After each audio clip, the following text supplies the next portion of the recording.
కౌంటర్లో వచ్చేసి మొత్తం లగేజ్ అంతా వేసేసినాను. వాళ్ళు 2 బోర్డింగ్ పాస్‌లు అయితే ఇచ్చినారు. ఒకటి సౌదీలో చూపించడానికి, ఇంకోటి మనం బస్సులో ఎక్కేటప్పుడు బస్సులో తీసుకుంటారనమాట. లగేజ్ వచ్చేసి 20 కేజీ ప్లస్ 7 కేజీ వచ్చేసి హ్యాండ్ బ్యాగ్. కేజీ అటు ఇటు ఉన్నా కూడా పెద్దగా ఏం పట్టించుకోరు, ఇబ్బంది ఏం లేదు. ఇక్కడ జనం అయితే మామూలుగా లేరు. 3 ఫ్లైట్లు కదా, ఢిల్లీకి ఒకటి, కొచ్చిన్కి ఒకటి, బెంగళూరుకి ఒకటి.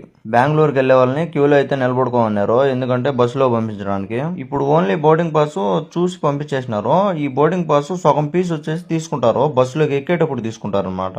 ఇదే మేము పోయే బస్సు. ఈ ఫ్లైట్ కి సంబంధించిన వాళ్ళందరినీ ఈ బస్సుకే కాదు, ఇక్కడ ఒక్కొక్క ఫ్లైట్ కి వచ్చేసి 3-4 బస్సులు అయితే అరేంజ్ చేసి ఉన్నారు. బస్సు 1, 2, 3, 4 అని అలా.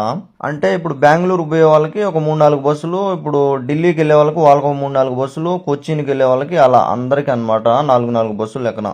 బోర్డింగ్ పాస్ సగం పీస్ అయితే తీసుకొని బస్సు లోపలికి అయితే పంపించినారు. సీట్లు అయితే హైలైట్, మామూలుగా లేదైతే బస్సు కంఫర్టబుల్ గా.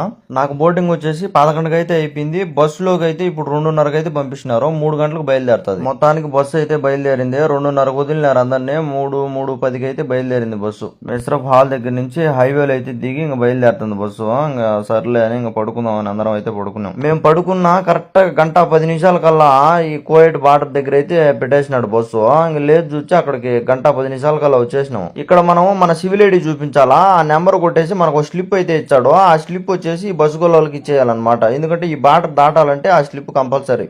ఈ కోయట్ బార్డర్ దాటానే కరెక్ట్ ఆ నెంబర్ కొట్టేసి మనకు స్లిప్ అయితే ఇచ్చాడు. ఆ స్లిప్ వచ్చేసి బస్సు వాళ్ళకి ఇచ్చేయాలన్నమాట. ఎందుకంటే ఈ బార్డర్ దాటాలంటే ఆ స్లిప్ కంపల్సరీ.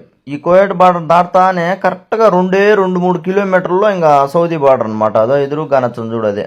ఇక్కడే మనకు అసలైన కథ మొదలయ్యేదే, ఎందుకంటే ఇక్కడే వీసా ఇచ్చారు కాబట్టి. ఇదో ఇక్కడ చూడు జనాలు ఏమంత మొత్తం అంతా బస్సులో ఉండే వాళ్ళందరూ దిగి పోతారనమాట. Welcome to the kingdom of Saudi Arabia border ఇది. మేము వచ్చిన బస్సులు అన్ని మొత్తం అయితే పార్కింగ్ లో పెట్టేసినారు. 5 గంటలకు పెట్టినారు, ఇప్పుడు 8 అవుతుంది, ఇంకా పని పూర్తి కాల. ఇదే వీసా ఇచ్చే ఆఫీసు. మొత్తానికి ఇప్పుడైతే కేకేసినారు బస్ నెంబర్ 1 అని. మేము వచ్చింది బస్ నెంబర్ 1 అనమాట. లోపలికి అయితే వెళ్తున్నాం.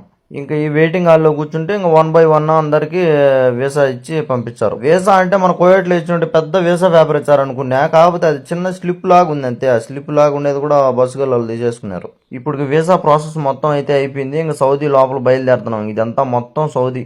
ఇక్కడ చూడు నీళ్లు ఎట్లున్నాయో, మొన్న పడిన వానలకు ఎట్నో మరి చెరువులు కూడా ఉన్నట్టున్నాయి. ఈ ఎడారిలో నీళ్లు మామూలుగా లేవు నీళ్లు. ఇంకో విషయం ఏంటంటే మొత్తం 11 గంటలని వాళ్ళు ట్రావెల్స్ వాళ్ళు అయితే మనకు చెప్తారు సౌదీ ఎయిర్పోర్ట్ కి చేరుకోవడానికి. మామూలుగా అయితే మనం బార్డర్ దగ్గరికి రావడానికి కరెక్ట్ గా 1:10 అయితే పడుతుంది. ఇంకా ఇక్కడ కోయట్ బార్డర్ దగ్గర వచ్చేసి మనకు అక్కడ ప్రాసెస్ ఒక 40-50 నిమిషాలు అయితే ప్రాసెస్ ఉంటుంది.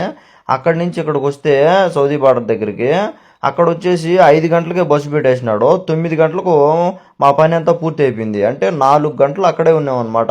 3 గంటలు బస్సులోనే వెయిట్ చేస్తా ఉన్నాము. మళ్ళీ తర్వాత 1 గంటలో ప్రాసెస్ అంతా అయిపోయింది. ఈ సౌదీ బార్డర్ దగ్గర నుంచి దమాం ఎయిర్పోర్టు 280 కిలోమీటర్ల పైనే అనమాట. 3 గంటలు